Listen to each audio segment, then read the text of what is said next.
Today's episode is an interview with Bill Larson, voiceover talent, announcer, and one of my accountability partners. I invited him on the show because he uses his voice to educate and entertain. His experience as a medical narrator, in particular, might be of interest to my listeners who are healthcare professionals. You're listening to the Pharmacist Voice Podcast, a journey-style podcast about my career change from pharmacist to voice actor. I'm your host, Kim Newlove. I alternate solo shows and interview shows. The solo shows are about my career change, and the interview shows feature a variety of people who use their voices to advocate, educate, or entertain. I specialize in medical narration and e-learning. If you have a project in mind, contact me through my website, thepharmacistvoice.com. That's thepharmacist with an S, voice.com. Thank you for joining me for episode 33. I'll tell you a little more about my guest, then we'll dive right into the interview. Born and raised in Chicago, Illinois, Bill graduated from Columbia College Chicago with degrees in radio broadcasting and public relations. He began his audio career as an on-air disc jockey at a rock music station in Chicago during his college years. Then he became a producer for an AM talk radio station. After that, he worked in public relations and promotions in the movie business.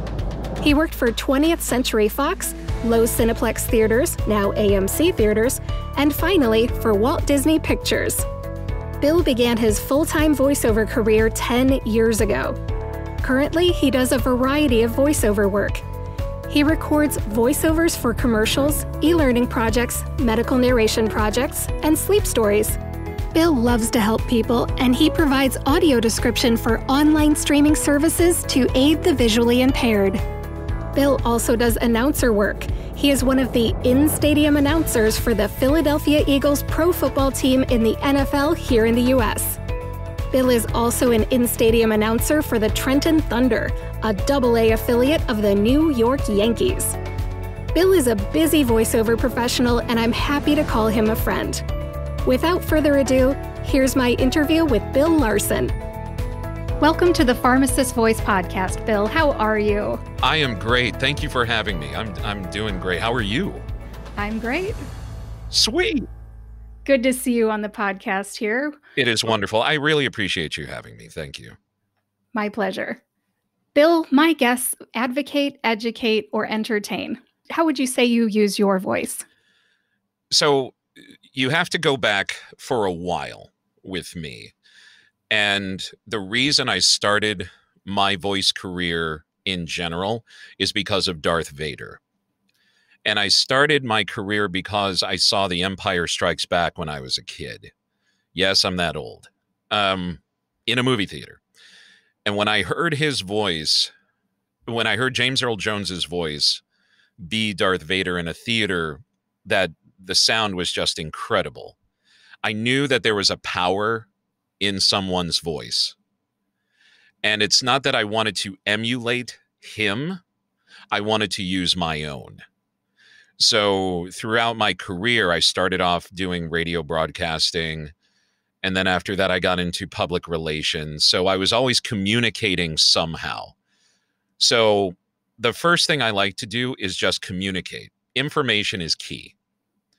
So I don't ever believe in holding something back. If there's a fact out there, it should be out there. And if through the jobs that I get, I am promoting something that is good and right, so I not only educate, but I advocate as well doing that. The second thing I do is when I do work and I do audio description, that's a way for me to be an advocate for those who can't see.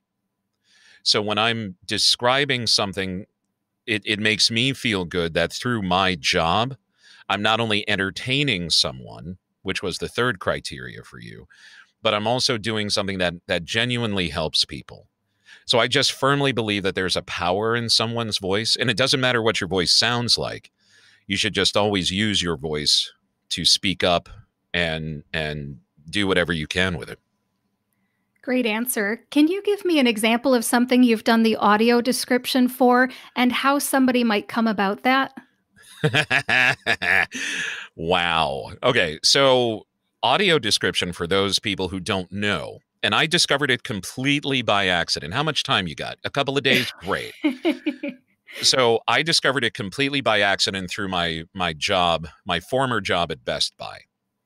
We had a room, a demo room that didn't quite work right.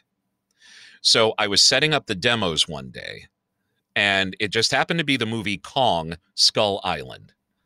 A weird movie to talk about, but to get the actual sound going, you had to flip through all the audio tracks on the Blu-ray. One of those tracks was the audio description. And when I turned it on and I heard someone else speak, I was floored. And I thought, wait a minute, what? So I stood there listening and watching and heard him describe the action going on screen. And I thought to myself, you can do that. So that sprangboard to me going to the American Council for the Blind conference. 2018, I think it was 2018. And as my voice gets higher, that's great. It's fantastic. And I just learned a lot more, and I met some wonderful people, and I was able to connect with a company in New York that does it for Netflix. So there are several examples of what I do on Netflix right now. I legally can't tell you what they are, but anyone can go to any original programming on Netflix, and what you would have to do is go to the audio track, select an audio track. You know how you would try to listen to the French or the German or something like that. There's an audio track in there for audio description. Just turn it on and listen to it. And a lot of people, even with sight, turn that on like they would listen to a podcast while they're doing laundry or while they're doing housework or something. So it helps in a myriad of ways. But that's an example of how people can hear it. That's good to know. You are helping people with visual impairments. Yeah. I did not know about this stuff until I met you. Yeah. It's something I stumbled into, but something I am very happy that I am in. And we have a friend whose daughter passed away unexpectedly, and she was autistic and blind. And one of the things that her mother said to me at the funeral was, keep doing audio description. So every time I do it in honor of their daughter. That's beautiful. Thank you for what you do. Well, and it's not just me that does it. There are so many different men and women who do this all over the world. So it's just a way to bring us all together in something that I know I love, and I love movies, no matter how crappy they are, or no matter how good they are. I love a good movie too. I talk about movies on my podcast from time to time. Back to the Future Part 3. Yes. Roadhouse. Part 3? Really? Yes, I wrote some financial goals with my husband based on Back to the Future Part 3. Remember the train, and they throw in the logs, and the train goes faster and faster, and there's the green log, the yellow log, the red log. Yeah. Yes, well, we use that as an analogy to using up my husband's severance from his job that he lost on May 1st. And as December comes, that red log's going to start firing. Yeah, you know what? That's a very good analogy. And I'm so sorry he lost his job too. Stupid pandemic. Well, it wasn't due to the pandemic. His job was lost because of a reduction in force. Ooh. They eliminated his position, and that's how it goes. BTDT. Been there, done that. I have been on the receiving of that twice in my life. And no, it's not fun, but it usually does. And I'm not just saying that because you're my friend. I'm saying it as a genuine piece of advice. It usually does lead to something bigger and better, or at least different. Thank you. This podcast is actually going to air on the 31st of August, I believe. And that's the day he starts his new job. Woohoo! He can listen to me on his way into work. Yes. What's going on, bro? He's telecommuting for the first 3 weeks, but sure, I'll get him to I'll get him to listen. While he's pretending going to work, he could listen to me. Hi, I'm doing Matthew McConaughey. All right, all right, all right. Sorry. That's okay. I'm going to switch topics now. Please. I want to ask you about something that pharmacists would be really interested in. Okay. You are not a pharmacist. You have no healthcare background, right? Nope. No, none whatsoever. But yet you do medical narration. I'd like to hear how you got into that, what you do, how you prepare for it. What do you think? So have you ever heard the old joke, how do you get to Radio City Music Hall? No. And the answer is practice, practice, practice. Mm. It literally is just that. So when you use your voice, everybody has a strength and everybody has a kryptonite. And some words for me are just absolutely difficult. I mean, and it's the way that the consonants are just arranged. So if I go from a word with consonants to another word with consonants that sound exactly the same, it's brutal. But medical narration is two things. It is genuine narration. You're just reading something. And then you come to the medical part, the terminology. And I don't know about you. I mean, obviously, you're a pharmacist, so you geek out to this way more than I do. Oh, yeah. But I love, there's this show on TV called Botched, and it's my guilty pleasure show where I watch a whole bunch of plastic surgery. But I've always liked things medical.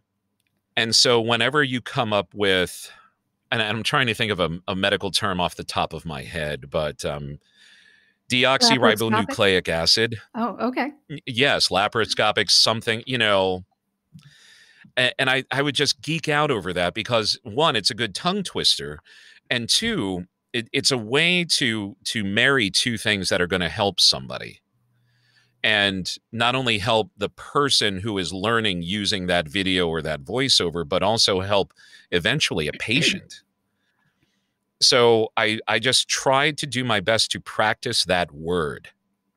And you are working on something that's going to help that even further for voice people. And I dig that because that would be a go-to resource for me.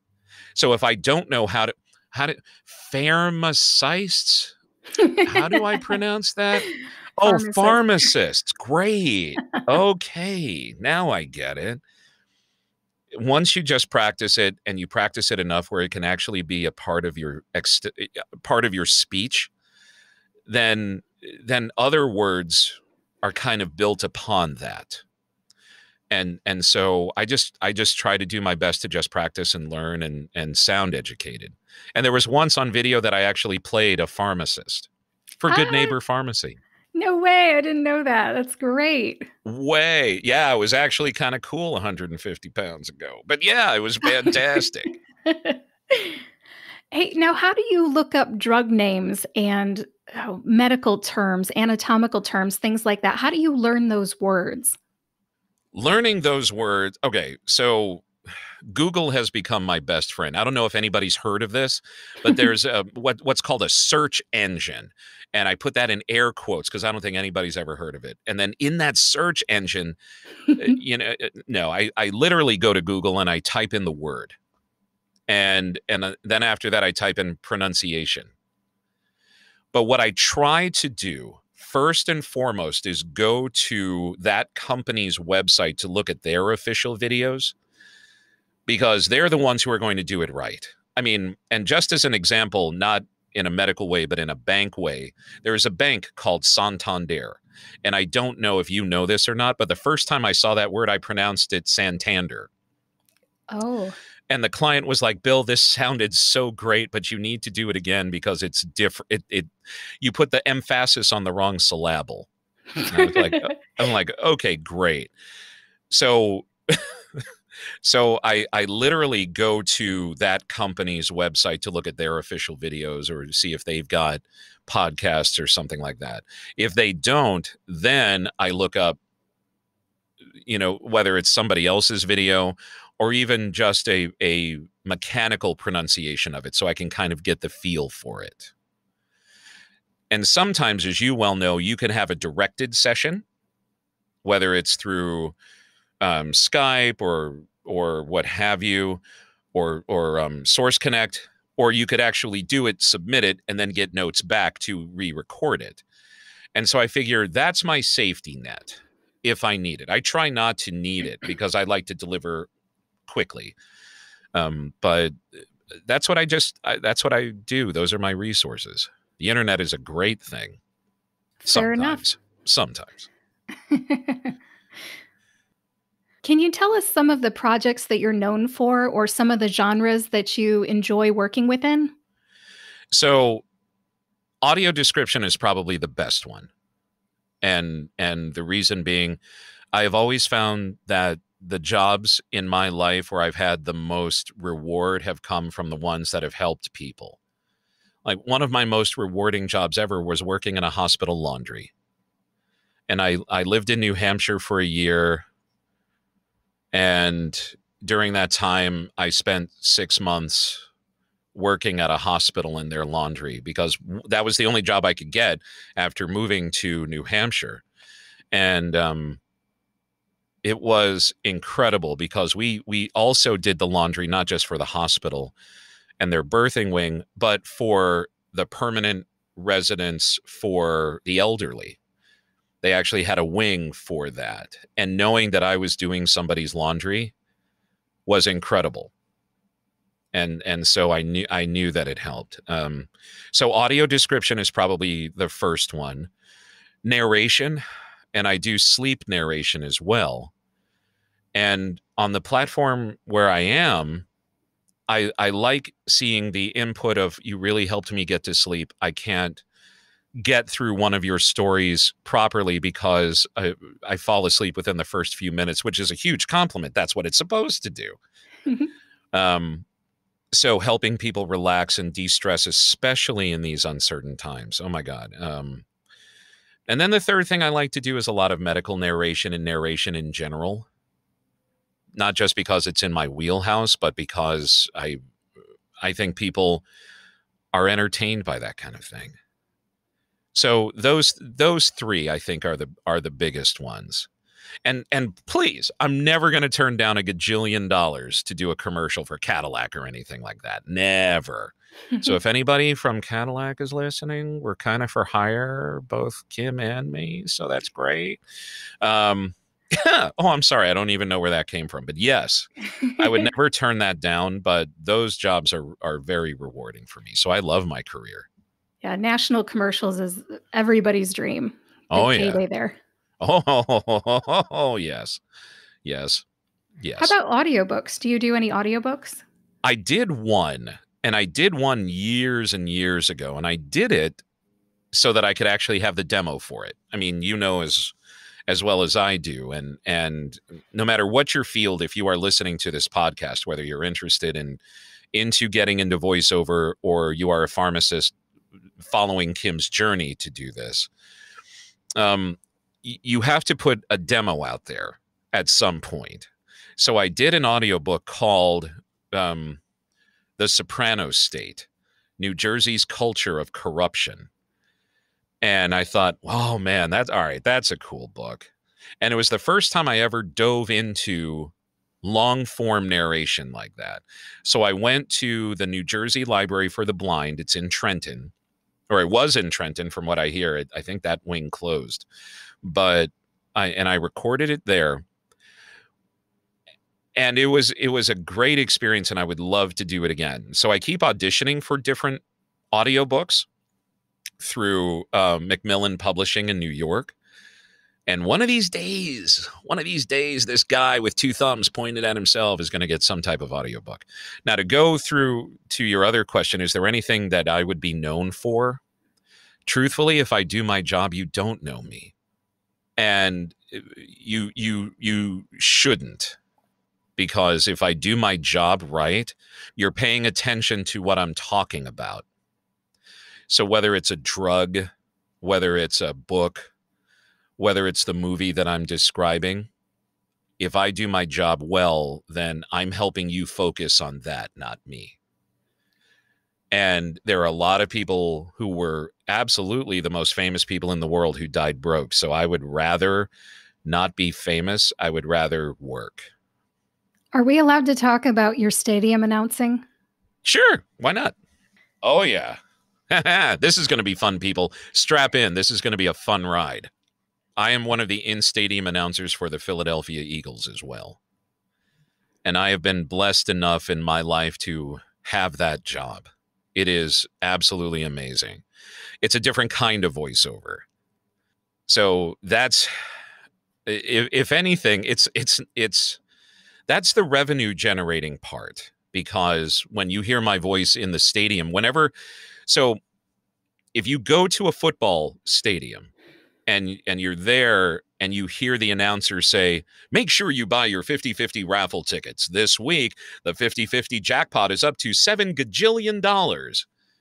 That's someone like me doing that because we've gone to a TV timeout, which is showing its own set of commercials. So you, one, only hear me when you're in the stadium.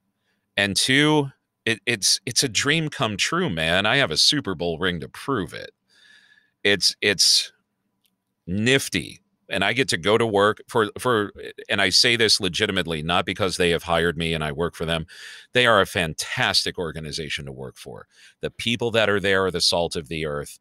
They have always treated me well. And it's an incredible experience to go to all of our home games.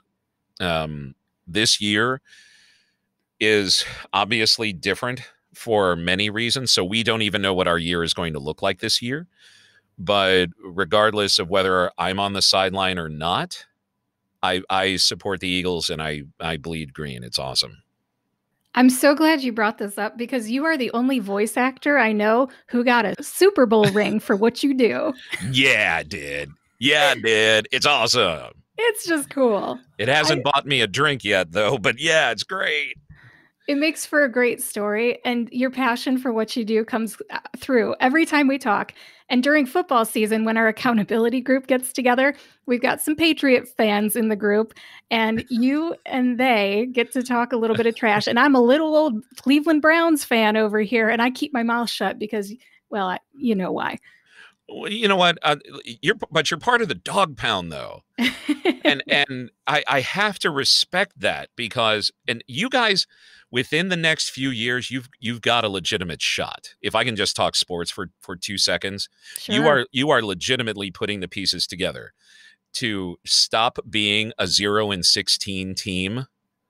One of these years, you are going to surprise the crap out of everybody, and you're going to be in that. My husband is so looking forward to that. I married a Browns fan, so I am a Browns fan by marriage, not really by choice. but I cheer for him every Sunday, Monday, Thursday, or Saturday, whatever they're playing. Yep. You betcha. You know what? Because it's a team that you would root for. And I was born and raised in Chicago, so when the Cubs finally won the World Series, I cried. That was amazing. When the Eagles won their Super Bowl, and we were taking our pictures with the Lombardi Trophy, which well, that's awesome. There was a guy there, and we had a special staff day to do that. And then they also invited season ticket holders on another day and fans on another day. I mean, this thing did a victory tour because the Eagles are a great organization. They realized everybody wanted a picture with the trophy. But there was one guy there, and I don't know what job he did, but he wore a Kelly green jacket, a suit jacket. Kelly green is the former color of the Eagles uniforms. It's sort of like a brighter, not lime green, just a little bit darker than that. And he had a portrait of his father. And he was holding it while wearing the jacket that his father gave him, standing next to the trophy. So when I say this, I mean this wholeheartedly. I have gotten to see what a lot of fans never got to see in their lifetime. And that is something that I do not ever take for granted. So when your Cleveland Browns win, I will be right there with you because truthfully, I mean, and nothing against our friend who is the Patriots fan. I am so sick and tired of hearing about those 6 Super Bowl rings. I could just gag. but but success is what it is, and that is an ultimate accomplishment. So when your Browns win, that will be great, because I think Cleveland deserves it. But I want another couple of rings too. My ring's getting lonely. Daddy needs a companion for his son. Sure. Everybody loves an underdog story, and that will be the Cleveland Browns someday. Oh, yeah. Yeah, it will be. When we're tired of winning here in Philadelphia. Go Birds. All right. Moving on. I understand you have your own podcast. Can you tell me about your podcast? I do. So our podcast, I do this with a lifelong friend of mine. Her name is Pattie.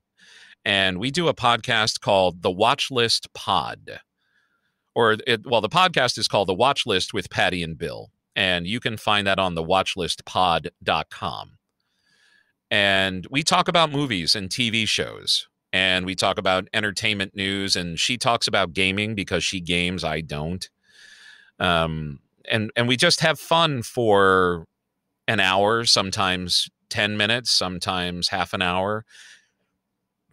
And we shoot the bull about things that we've watched and if you should pay attention to it and spend your time doing it. I love it. It's great. It gives me an excuse to watch TV. Are you kidding? Sign me up. I've listened to it. You guys are great together. And I could never tell that you're in Philly and she's in Chicago. That's pretty cool. Yeah, that's not too bad. Technology is a wonderful thing. When you're in voiceover, and I did this because of the pandemic. I signed up for this program that would love to sponsor you. So Source Connect, if you're out there, give Kim a call. That allows me to stay home and record. So the way that you and I are communicating right now, and it's just a wonderful way to use the internet that we talked about before, so that more voice work and more voice actors can get work worldwide. It doesn't limit you. And that's the beautiful thing about it. Yeah, I have not gotten Source Connect. I'm still on the fence about that. One of these days I will. I'm doing the virtual vocation conference, and connectivity. Source Connect is one of the topics I'm going to be listening. Oh, yeah. And offline, we can talk about the features and benefits of it, but it is a necessity now, especially now. Do you get more directed sessions now than you used to, now that we're in the pandemic? Oh, yeah. So some of the ways that I've actually even gotten a directed session is through my cell phone, just because that studio didn't have Source Connect, believe it or not. But so I listened to them on the phone. They muted themselves. I did the recording on my program here, and they said, "Okay, Bill, that's great." And then I just wrapped it all up with a bow and then emailed it off. But directed sessions, oh yeah. Source Connect, and that's how I do a lot of audio description these days. I've done half of that series, 2 movies through Source Connect. I mean, it's not without its challenges, but it's invaluable. Like I said, it's a necessity, especially now, and it's an incredible time saver. So imagine you didn't have to get out of your comfy PJs to go do a voiceover job and spend the time to and fro traveling and worrying about, okay, how am I going to get home or what have you. You could just literally power up your studio and literally virtually be in the same studio with your client. I think it's great.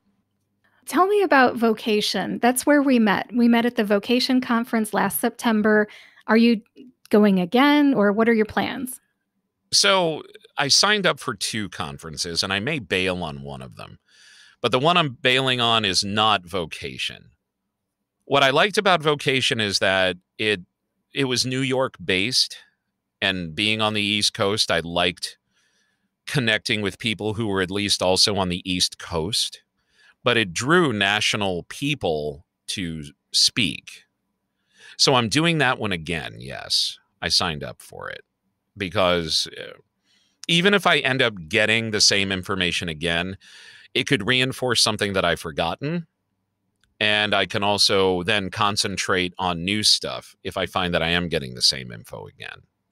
So I figured, you know what? I'm never going to be naive enough to think that I can't learn anything else. So that's why I signed up for it. I signed up too. And the topic of the podcast number 30 for me, episode number 30, is conferences that came out today. As we record this, it's August 7th. I know. I saw that. And the graphic that you used is my microphone. So that's great. Nice. Electro-Voice 320, is it? Yeah, it is. There you go. This a good looking mic. This thing is saucy. Well, and that actually brings about a different thing too. Equipment is important. Did you ever touch on that in one of your podcasts? No, I mostly talk about my journey, but next time I get a new mic, I might start talking about mics. My hardest thing when I first started was going to the preferences for whatever it was that I was using, Skype, Zoom, Squadcast, and just updating it to, I have an Audio-Technica 2100. Yep. ATR2100, some people might call it. And it's a retired microphone. Now there's the ATR2100X if you wanted to buy a new one. It's a USB mic. I did not know how to use it at first. Once I started updating what the mic was using the preferences, then my computer would recognize it and I sounded fantastic. Yep. But using the computer's microphone during a podcast is a lesser sound. It doesn't sound as professional. It echoes. It's not as good. So yeah. I haven't gone into it because I don't want anybody to think I'm pointing the finger and saying you're not good enough. I just want to think about how tactfully to bring it up. You know what? Then let me take that bullet for you. So everybody out there, use a microphone. And it literally, most laptops, henceforth known as lappies, your lappy will automatically sense that you've plugged something into the USB port and more often than not download the drivers that you need to operate it. You literally then just need to go into settings and tweak a couple of things and then you're ready to go. In other words, if you're doing something professional, whether it's being on a podcast or whether you are communicating peer to peer, having clean audio is essential. Because all of us, especially in the age of the pandemic, we have all been on those Zoom calls where there are 6 or 7 people. And when you multiply the echo that Kim talked about by 6 or 7 times when people are trying to speak, it's horrendous. The audio is terrible. You keep having to ask, can you repeat that? Can you repeat that? Can you repeat that? If you're listening to the quality of the audio that we're working with right now, and you compare that to some of, and yes, I'm going to call out people. If you compare that to even some daytime talk shows who do their shows from home, and they're using the microphones that are built into their computers, they're not even using a little lapel mic, you can tell the difference and it sounds bad. So do yourself a favor, even if it is a cheap microphone, upgrade to a standalone mic, and not depend on the one in your computer. I thought that was a nice way to say that. Yes, thank you. Oh yes, your teddy bear attitude is wonderful. No, Thanks. I think that was a gentle way to talk about it, and thank you. Really, it's not easy to bring things up with people. It's the curse of knowledge. We have the curse of knowledge. Yeah. We are in the voiceover industry and we know what good audio sounds like. And we notice when audio doesn't sound quite as good. Oh, and yeah. We're not pointing our fingers at people and shaking our heads as if they're doing something wrong and need to be punished. We are trying to help. Yes. Please take it as that. That much is true, but I will have to preface all of that or add on to that and say I am a snob when it comes to sound now. Ooh. I really am. My home theater system is stupid because it's good. And when I say it's stupid, it's because I have way too many speakers for the space, but I like stupid sound when I'm watching something. But the way that people will know if audio sounds good or not is the second piece of equipment you absolutely need to have, and that's a pair of headphones. And you need to have a decent pair of headphones. And when I say a decent pair of headphones, I'm talking about something that has decent bass to it. So a lot of times when people watch something in a movie or on a TV show, you will see a Sony pair of headphones. One side has a blue strip, the other side has a red strip. That is the industry standard. It has been for years. It is now. They're amazing. But there are also a lot of other headphones out there that are good. This pair of headphones that I got were $30 off of Amazon. And I tried them because I was upgrading my microphone. I might as well upgrade my headphones as well. And I wanted a pair of studio, as we say in the biz, cans. Yep. to be able to throw on. And these are absolutely incredible because they reproduce how I actually sound. But even if you had a pair of headphones, not earbuds, not the little phone cord thing you plug into your phone and think you're having all the greatest audio in the world, you're not.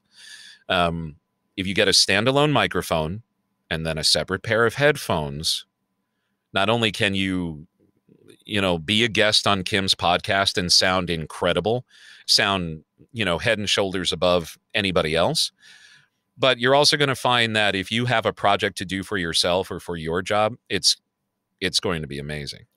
And if you get on a Zoom call with your employer, coworkers, people you want to impress, you're going to sound wonderful. Oh yeah. So several weeks ago when the Eagles got together and we just had hey, let's all get together on Zoom and commiserate over what's going on kind of call. It wasn't any kind of business thing except, we all just happen to work there. One of the audio engineers there who teaches a class in audio engineering said, "Bill, your mic sounds incredible. What do you have?" And that was a compliment to me. And that was a Zoom call, which most people take on their cell phones. So the audio is horrible. And I just want to shake them and go, please, just be in front of a microphone. That would help so much. But I've had a couple of people on the show where they have the earbuds with the microphone and they don't realize that the microphone is in the earbuds. It's built in. Have you ever had that happen before? No, I haven't because, quite frankly, I don't use them. And the people that I work with don't use them as well. When I'm on a Zoom call, if somebody... I've been on Zoom calls where people have used like the plug-in earphones. Like now people have AirPods. Those are really popular because the microphone is on the end of them and all of that. And that increases audio, but just an increase in audio does not increase quality of audio. You have to understand that as well. And that's part of the snob in me coming out. All right. Well, I'm going to change subjects just in case anybody might be offended. I think we've helped, but you never know. Make sure you get them. No, I'm just kidding. And I don't mean to offend. Like Kim said, I only mean to educate. But being in the medical profession, it will absolutely help you. Next topic. Right. Well, we're accountability buddies, and part of what we do is we challenge each other. Yup. If something's not right and we notice it, we say something. If you see something, you say something. And let's talk about being accountability partners. We're in a group, right? Yes, we are. And peer groups are important. Yes. And I'm sorry, I cut you off. Forgive me. No, that's okay. I was just going to say, how did it all get started? So we were at this conference and at the vocation conference, and you collect business cards at these things. Your main job at a conference, whenever you go, is to promote yourself in your business, to make contacts that can better your business, and also be in contact with people who can possibly help you. So your job is to meet as many people as you can and collect all these business cards. Well, at the end of the conference, we were all like, well, we should get this group together and we can hold ourselves accountable for all of the things that we heard at this conference. And it started out much bigger. I think we actually had 7 or 8 people in our accountability buddies group. And one guy was just like, stop texting me. I don't want to be a part of your group. I'm like, okay, buddy, thanks. Thanks for playing. Now get off my swing. And then a couple of people haven't fallen away. They are still technically a part of our group, but life just happens. And they're either working or they've got other things lined up. But, you know, we always stay in touch with them. So our core group of 5 people, 4 or 5 people, keep us on track. You know, it makes me worry what I'm going to report to you. And not in a I'm going to lose my job kind of way, but if you don't have peers helping you along saying, okay, what are you going to do about that? How are you going to go about that? What's your next step? Then it's so easy, especially in pandemicville, to just say, you know, I think I'll just do it tomorrow. And then, like Garth says, what if tomorrow never comes when it comes to an opportunity? So we hold each other accountable, we report to each other, and we lift each other up that way. And I'm very fond of saying this because it is absolutely the truth. I am so proud of anybody in our group who does something remarkable, because a success for one is a success for all of us. And that makes me happy and proud. Yes, I enjoy those success moments too. Like when one of us comes up with a new demo and we all get to comment on it, that is a fantastic time. Oh, yeah. And your friend here is going to delve even more into demo world pretty soon. Demo world and website world. But we'll get to that on a future episode. Well, good luck with that. Yeah, I can't wait to hear about that in our next Accountability Buddy talk. Oh, yeah. I have a hard time. I trip over that, saying Accountability Buddy. So Accountability Buddy. Yeah, I do too. That's a kryptonite word. It's not a real word, but we just kind of invented it. Because, hey, That's right. English language likes to evolve, right? Yes, it does. And that's a really good thing. The English language is one of the hardest things to learn, because we have so many colloquialisms and we have so many regional things that we do and so forth and so on. And with a lot of clients, especially overseas clients, you have to speak modern standard English.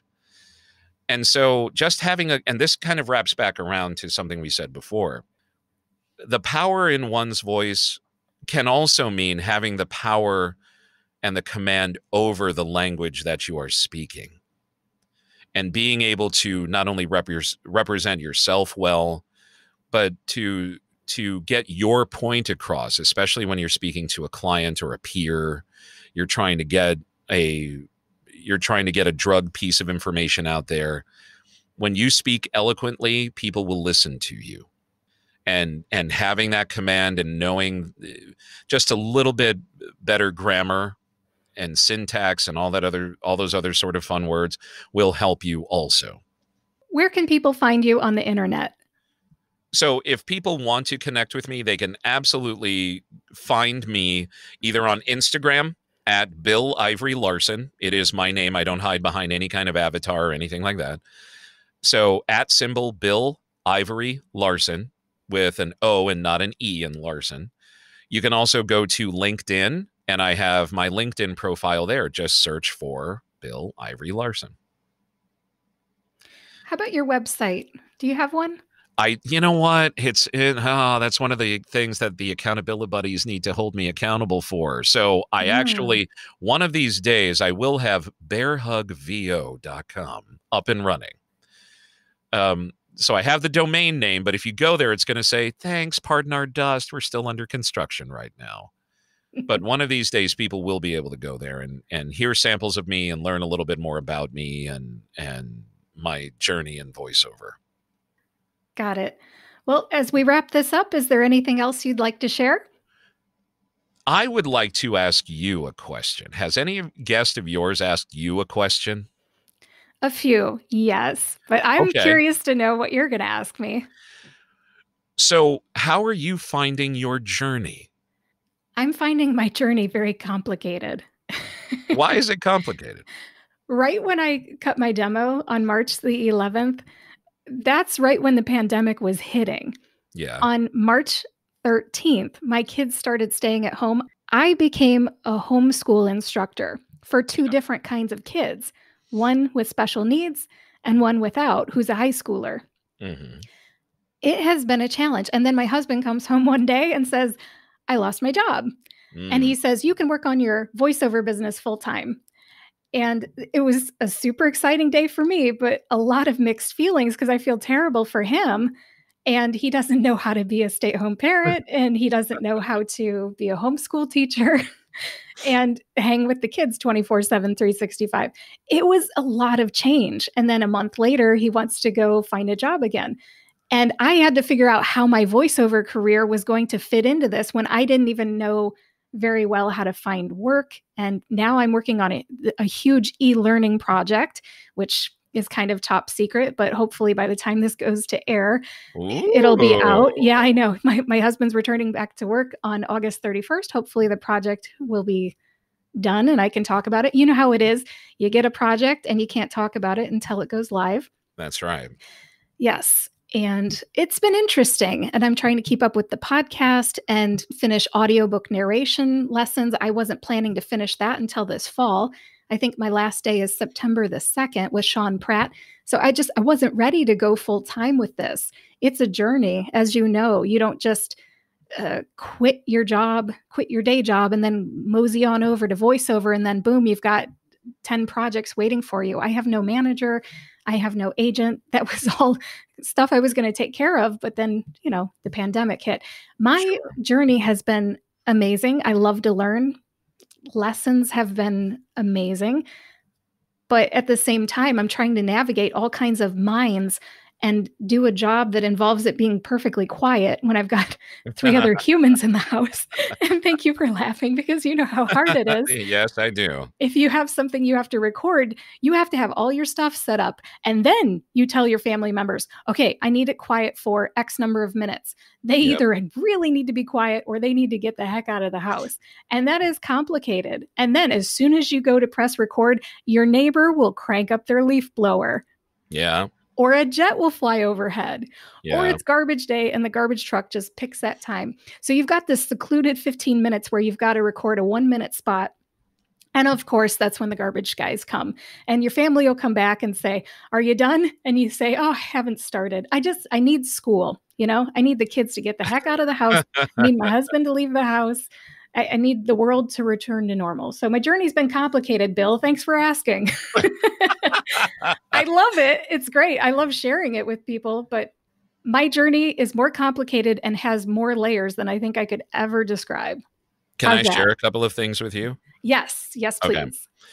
So that's why my sleep patterns are all kinds of messed up. Because I record at night primarily. Because we also have 2 African gray parrots and a very awesome dog who likes to bark just willy-nilly. And then the aforementioned jets, motorcycles, garbage trucks, and all that other sort of stuff. So I find at night that's quiet time. So naps have become my best friend during the middle of the day so that I can stay up and all of that. So that's one piece of advice. If you can find some time at night also when Captain Neighbor leaf blower isn't like running his leaf blower or anything like that. But when I started out really trying to do voiceover, I started out in 2005 or 6. And I thought I could do it part-time. And so I went to this one audition. I used my lunch hour from my job, which thankfully was just, if you know Philly and South Jersey at all, they're right next to each other. They're only separated by a river. And so I hopped over the bridge. I went to this audition, which just happened to also be just over the bridge on the other side. And I did my audition, but it was half-baked. And it was half-baked because, one, I didn't do what you were doing. I didn't do any classes. I had the pipes, but I didn't have the training. And I realized at that point that I really couldn't do that part-time. I didn't earn the right to do it part-time yet. So going into it and learning it so your husband was downsized, I was downsized. After a downsizing in 2009, that's when I decided to really throw myself into it. So I did. Sometimes life throws you that curveball And it doesn't matter whether you swing and hit or swing and miss as long as you swing. Because sometimes you need to find ways not to do something to learn how to do something. You don't have to be perfect on the first try. You don't have to be perfect on the third try. You just have to try. So as long as you're doing what you're doing, you will find success. And I believe in you. Thank you. I appreciate that. You're welcome. Well, this is a great place to end. I think so. I just want to say thank you so much for being on the Pharmacist Voice podcast, Bill. Oh, it's been my honor. Thank you very much for having me. You're welcome. Thank you for joining me for episode 33 of the Pharmacist Voice podcast. Please visit thepharmacistvoice.com to subscribe and read the show notes. That's thepharmacist, with an S, voice.com.